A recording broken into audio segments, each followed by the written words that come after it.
Hello again for The Last Battle by C.S. Lewis. Last time we had chapter 9, The Great Meeting on Stable Hill, which finished with, "It was seen last night," screamed the ape, "but it got away. It's a donkey, a common miserable ass. If any of you see that ass..." "Grrr," growled the beasts. We will. You'd better keep out of our way." Jill looked at the king. His mouth was open, and his face was full of horror. And then she understood the devilish cunning of the enemy's plan. By mixing a little truth, they had made their lie far stronger. What was the good now of telling the beasts that an ass had been dressed up as a lion to deceive them? The ape would only say, "That's just what I've said." What was the good of showing them Puzzle in his lion skin? They would only tear him to pieces. "That's taken the wind out of our sails," whispered Eustace. "The ground is taken from under our feet," said Tyrion. Cursed cleverness," said Poggin. "I'll be sworn that this new lie is of Ginger's making." So now, chapter 10, Who Will Go into the Stable? Jill felt something tickling her ear. It was Jewel the unicorn, whispering to her with the wide whisper of a horse's mouth. As soon as she heard what he was saying, she nodded and tiptoed back to where Puzzle was standing. Quickly and quietly, she cut the last cords that bound the lion skin to him. It wouldn't do for him to be caught with that on, after what the ape had said. She would like to have hidden the skin somewhere very far away, but it was too heavy. The best she could do was to kick it in among the thickest bushes. Then she made signs to Puzzle to follow her, and they both joined the others. The ape was speaking again. "And after a horrid thing like that, Aslan, Tashlan, is angrier than ever. He says he's been a great deal too good to you, coming out every night to be looked at, see? Well, he's not coming out any more." Howls and meowings and squeals and grunts were the animal's answer to this, but suddenly a quite different voice broke in with a loud laugh. "Hark what the monkey says," it shouted. "We know why he isn't going to bring his precious Aslan out. I'll tell you why, because he hasn't got him. He never had anything except an old donkey with a lion's skin on its back. Now he's lost that and he doesn't know what to do." Tyrion could not see the faces on the other side of the fire, but he guessed that this was Griffel, the chief dwarf, and he was certain of it a second later, when all the dwarves' voices joined in, saying, "Don't know what to do, don't know what to do, don't know what to do." "Silence!" thundered Rishta Tarkin. "Silence, children of mud! Listen to me, you other Narnians, lest I give command to my warriors to fall upon you with the edge of sword. The Lord Shift has already told you of that wicked ass. Do you think, because of him, that there is no real Tashlan in the stable? Do you? Beware, beware." "No, no," shouted most of the crowd, but the dwarf said, "That's right, Darky, you've got it. Come on, monkey, show us what's in the stable. Seeing is believing." When next there was a moment's quiet, the ape said, "You dwarfs think you're very clever, don't you? But not so fast. I never said you couldn't see Tashlan. Anyone who likes can see him." The whole assembly became silent. Then after nearly a minute, the bear began in a slow, puzzled voice. "I don't quite understand all this," it grumbled. "I thought you said..." "You thought," repeated the ape, "as if anyone could call what goes on in your head thinking. Listen, you others, anyone can see Tashlan, but he's not coming out. You have to go in and see him." "Oh, thank you, said dozens of voices. "That's what we wanted. We can go in and see him face to face, and now he'll be kind and it will all be as it used to be." And the birds chattered and the dogs barked excitedly. Then suddenly there was a great stirring and a noise of creatures rising to their feet, and in a second the whole lot of them were rushing forward, trying to crowd into the stable door all together. But the ape shouted, "Get back! Quiet! Not so fast!" The beasts stopped, many of them with one paw in the air, many with tails wagging, and all of them with heads on one side. "I thought you said," began the bear, but Shift interrupted. "Anyone can go in," he said, "but one at a time. Who'll go first?" He didn't say he was feeling very kind. He's been licking his lips a lot since he swallowed up the wicked king the other night. He's been growling a good deal this morning. I wouldn't much like to go into that stable myself tonight. But just as you please. Who'd like to go first? Don't blame me if he swallows you whole or blasts you into cinder with the mere terror of his eyes. That's your affair. Now then, who's first? What about one of you dwarves? "Dilly, dilly, come and be killed," sneered Griffle. "How do we know what you've got in there?" "Ho, ho," cried the ape. "So you're beginning to think there's something there, eh? Well, all you beasts were making noise enough a minute ago. What struck you all dumb? Who's going in first?" But the beasts all stood looking at one another and began backing away from the stable. Very few tails were wagging now. The ape waddled to and fro, jeering at them. "Ho, ho, ho," chuckled. "I thought you were all so eager to see Tashlan face to face. Change your mind, eh?" And there's a little picture of some of the animals moving back away from the stable.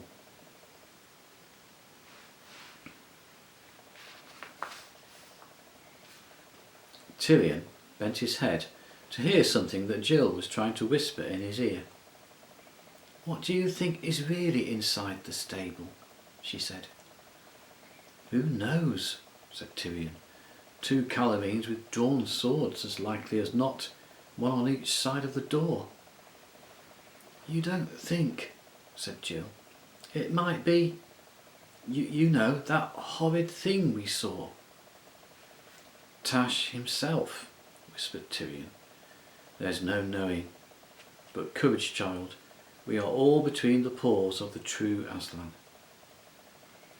Then a most surprising thing happened. Ginger the cat said in a cool, clear voice, not at all as if he was excited, "I'll go in, if you like." Every creature turned and fixed its eyes on the cat. "Mark their subtleties, sire," said Poggin to the king.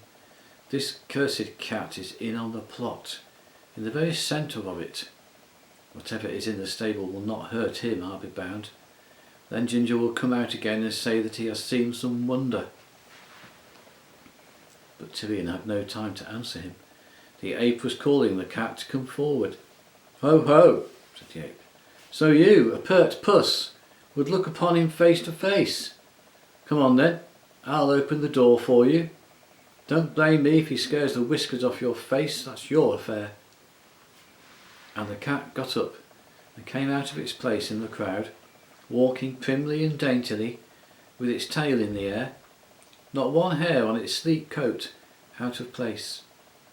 It came on until it had passed the fire and was so close to Tyrion that Tyrion, from where he stood, with his shoulder against the end wall of the stable, could look right into its face. Its big green eyes never blinked. "Cool as a cucumber," muttered Eustace. "It knows it has nothing to fear." The ape, chuckling and making faces, shuffled across beside the cat, put up his paw, drew the bolt and opened the door. Tyrion thought he could hear the cat purring as it walked into the dark doorway. "Ooh-wee!" Most horrible caterwaul you ever heard made everyone jump. You've been wakened yourself by cats quarrelling or making love on the roof in the middle of the night. You know the sound. This was worse. The ape was knocked head over heels by Ginger, coming back out of the stable at top speed. If you had not known he was a cat, you might have thought he was a ginger-coloured streak of lightning. He shot across the open grass, back into the crowd. No one wants to meet a cat in that state. You could see animals getting out of his way to left and right. He dashed up a tree, whisked around and hung head downwards. His tail was bristled out till it was nearly as thick as his whole body. His eyes were like saucers of green fire. Along his back every single hair stood on end.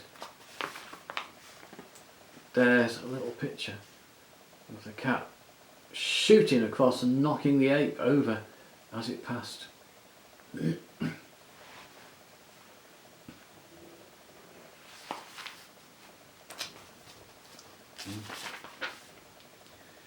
I give my beard, whispered Poggin, to know whether that brute is only acting or whether it has really found something in there that frightened it.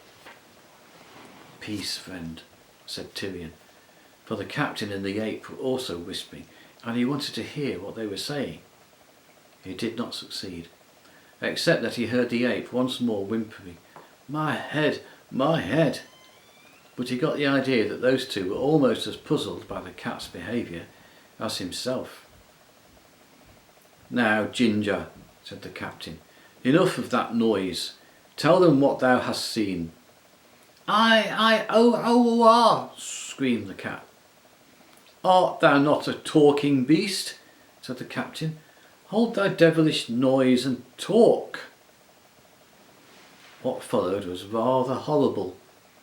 Tyrion felt quite certain, and so did the others, that the cat was trying to say something, but nothing came out of his mouth except the ordinary, ugly cat noises you might hear from any angry or frightened old Tom in a backyard in England. And the longer he caterwauled, the less like a talking beast he looked. Uneasy whimperings and little sharp squeals broke out from among the animals. "Look, look," said the voice of the bear. "It can't talk. It has forgotten how to talk. It has gone back to being a dumb beast. Look at its face." Everyone saw that this was true. And then the greatest terror of all fell upon those Narnians. For every one of them had been taught, when it was only a chick or a puppy or a cub, how Aslan, at the beginning of the world, had turned the beasts of Narnia into talking beasts, and warned them that if they weren't good, they might one day be turned back again and be like the poor witless animals one meets in other countries. "And now it is coming upon us," they moaned. "Mercy, mercy," wailed the beasts. "Spare us, Lord Shift. Stand between us and Aslan. You must always go in and speak to him for us. We daren't, we daren't." Ginger disappeared further up into the tree. No one ever saw him again. Tyrion stood with his hand on his sword hilt and his head bowed. He was dazed with the horrors of that night. Sometimes he thought it would be best to draw his sword at once and rush upon the Calormenes. Then next moment he thought it would be better to wait and see, to see what new turn affairs might take. And now a new turn came. "My father," came a clear, ringing voice from the left of the crowd. Tyrion knew at once that it was one of the Calormenes speaking, for in the Tisrock's army the common soldiers call the officers "my master," but the officers call their senior officers "my father." Jill and Eustace didn't know this, but after looking this way and that, they saw the speaker, for of course people at the sides of the crowd were easier to see than people in the middle, where the glare of the fire made all beyond it look rather black. He was young and tall and slender, and even rather beautiful in the dark, haughty Calormene way. "My father," he said to the captain, "I also desire to go in." "Peace, Eneth," said the captain. "Who called thee to council? Does it become a boy to speak?" "My father," said Eneth, "truly I am younger than thou, yet I also am of the blood of the Tarkans, even as thou art, and I also am the servant of Tash. Therefore—" "Silence," said Rish to Tarkan. Am I not thy captain? Thou hast nothing to do with this stable. It is for the Narnians. Nay, my father, answered Emeth. Thou hast said that their Aslan and our Tash are all one. If that is the truth, then Tash himself is yonder. How then sayest thou that I have nothing to do with him? For gladly would I die 1,000 deaths if I might look once on the face of Tash. Thou art a fool and understandest nothing, said Vishtatarkan. These be high matters. Emeth's face grew sterner. Is it then not true that Tash and Aslan are all one? He asked. Has the ape lied to us? Of course they're all one, said the ape. Swear it, ape, said Emeth. Oh dear, whimpered Shift. I wish you'd all stop bothering me, my head does ache. Yes, yes, I swear it. Then my father, said Emeth, I am utterly determined to go in. Fool, began Vishtatarkan, but at once the dwarves began shouting. Come along, Darky, why don't you let him in? Why do you let her Narnians in and keep your own people out? What have you got in there that you don't want your own men to meet? Tyrion and his friends could only see the back of Vishtatarkan, so they never knew what his face looked like as he shrugged his shoulders and said, Bear witness to all that I am guilty of this young fool's blood. Get thee in. Bear witness all that I am guiltless of this young fool's blood. Get thee in, rash boy, make haste. And here's a picture of Emeth, the Calamine, wanting to go and see, well, whoever is in the stable. Then, just as Ginger had done, Emeth came walking forward into the open strip of grass between the bonfire and the stable. His eyes were shining, his face very solemn, his hand was on his sword hilt, and he carried his head high. Jill felt like crying when she looked at his face, and Jewel whispered in the king's ear, By the lion's mane, I almost love this young warrior, Calamine though he be. He is worthy of a better god than Tash. I do wish we knew what is really inside there, said Eustace. Emeth opened the door and went into the black mouth of the stable. He closed the door behind him. Only a few moments passed, but it seemed longer, before the door opened again. A figure in Calamine armour reeled out, fell on its back and lay still. The door closed behind it. The captain leapt towards it and bent down to stare at its face. He gave a start of surprise. Then he recovered himself, turned to the crowd, crying out, The rash boy has had his will. He has looked on Tash and is dead. Take warning, all of you. We will, said the poor beasts. But Tyrion and his friends stared at the dead Calamine and then at one another, for they, being so close, could see what the crowd, being further off and beyond the fire, could not see. This dead man was not Emeth. He was quite different, an older man, thicker, not so tall, with a big beard. Ho, ho, ho, chuckled the ape. Any more? Anyone else want to go in? Well, as you're all shy, I'll choose the next. You boar, on you come. Drive him up, Calamines. He shall see Tashlan face to face. Oomph, grunted the boar, rising heavily to his feet. Come on then, try my tusks.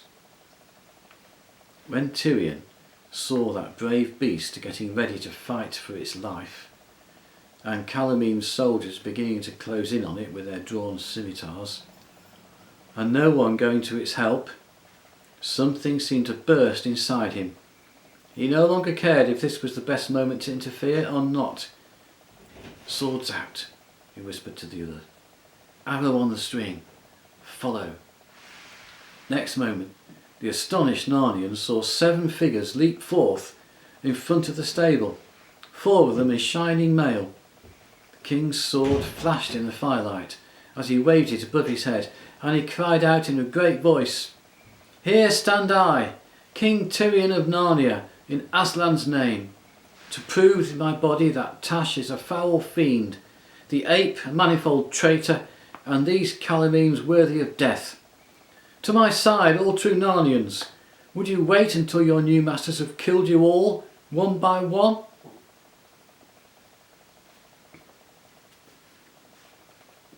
So next time, chapter 11. The pace quickens.